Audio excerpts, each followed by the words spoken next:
Aujourd'hui, on s'attaque à un monument, l'un des livres de finances personnelles les plus connus au monde. Père riche, père pauvre, de Robert Kiyosaki. Et attention, ce qu'on va voir ensemble pourrait bien changer complètement la façon dont on perçoit l'argent.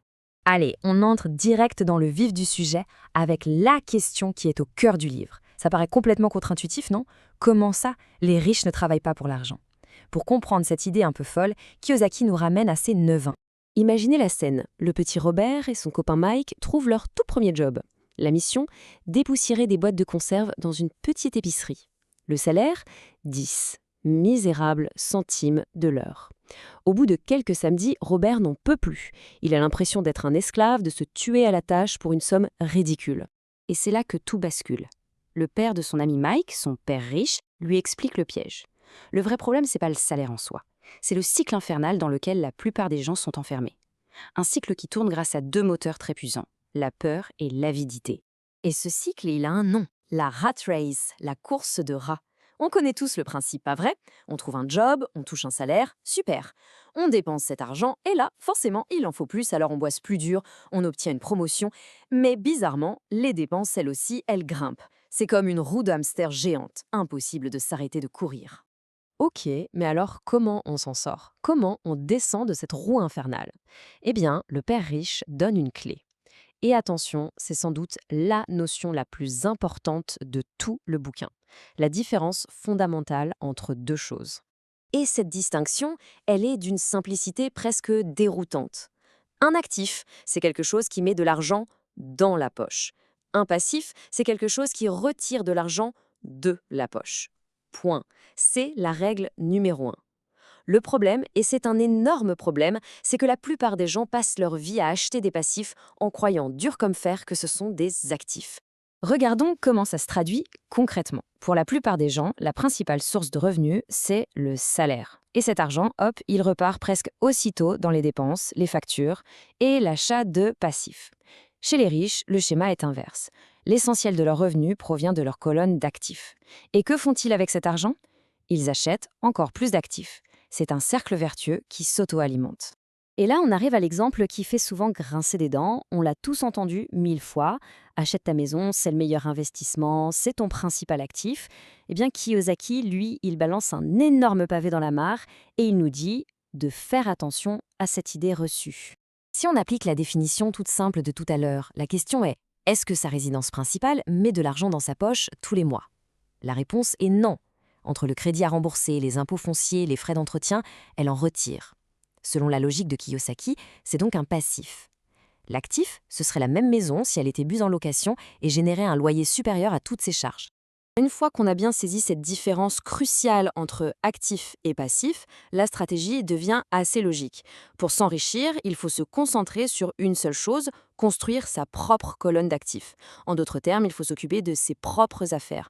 Et pour illustrer ça, il y a cette anecdote géniale sur Ray Kroc, le fondateur de McDonald's. Un jour, on lui demande « C'est quoi votre business ?» Tout le monde s'attend à ce qu'il réponde « Les hamburgers, évidemment ». Mais non, sa réponse « Mon business, c'est l'immobilier ». Il avait compris que le vrai actif, ce n'était pas les sandwichs, mais les terrains et les bâtiments ultra bien placés sur lesquels ces restaurants étaient construits. C'est ça, la grande idée. Il faut bien faire la différence entre sa profession et son business. La profession, c'est le job qui paye les factures. Pas de souci avec ça, on le garde. Mais le business, c'est notre projet personnel, ce qu'on construit à côté, sur son temps libre, pour remplir cette fameuse colonne d'actifs. Alors c'est quoi concrètement ces vrais actifs? Eh bien ça peut être des entreprises qui tournent sans qu'on ait besoin d'y être tous les jours, des actions en bourse, des obligations, de l'immobilier qui rapporte des loyers, des droits d'auteur, bref, tout ce qui a de la valeur et surtout qui génère un revenu de façon plus ou moins passive. L'objectif, c'est que l'argent travaille pour nous et non l'inverse. Bon, tout ça a l'air simple, presque trop simple sur le papier. Alors pourquoi est-ce que tout le monde ne l'applique pas? La réponse de Kiyosaki est claire, les plus gros obstacles ne sont pas sur notre compte en banque, ils sont dans notre tête. L'ennemi numéro 1, c'est la peur. La peur de perdre son argent. Cette petite voix qui paralyse, qui nous empêche d'agir, même quand une belle opportunité se présente. C'est elle qui nous fait préférer la fausse sécurité d'un compte épargne à un investissement, même s'il est bien étudié. Et l'erreur, ce serait de croire que les riches n'ont pas peur. Bien sûr que si, ils ressentent la même peur que tout le monde. La différence, c'est comment ils y réagissent. La plupart des gens jouent pour ne pas perdre, ils sont sur la défensive. Les riches, eux, jouent pour gagner, ils sont à l'attaque. C'est une posture mentale totalement différente. Le deuxième mur à abattre, le cynisme, le fameux « oui mais ». Oui, mais c'est trop risqué. Oui, mais ça ne marchera jamais pour moi. Ou encore, oui, mais mon beau-frère a essayé et il a tout perdu. C'est le doute qui vient tuer l'action dans l'œuf. Comme le disait Père Riche, les cyniques critiquent, les gagnants analysent. C'est exactement ça. Le cynique, quand on lui parle d'investissement locatif, il pense direct aux pires galères. Ah non, surtout pas envie de gérer des locataires et des toilettes qui fuient. Le gagnant, lui, va analyser les chiffres, calculer la rentabilité et chercher comment déléguer la gestion des problèmes. Le troisième obstacle, c'est la paresse.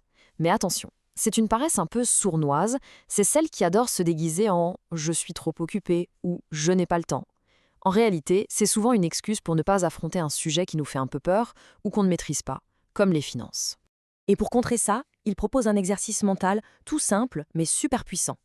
Au lieu de se dire « je ne peux pas me le permettre », une phrase qui ferme la porte à toute réflexion, il faut se poser la question « comment est-ce que je pourrais me le permettre ?»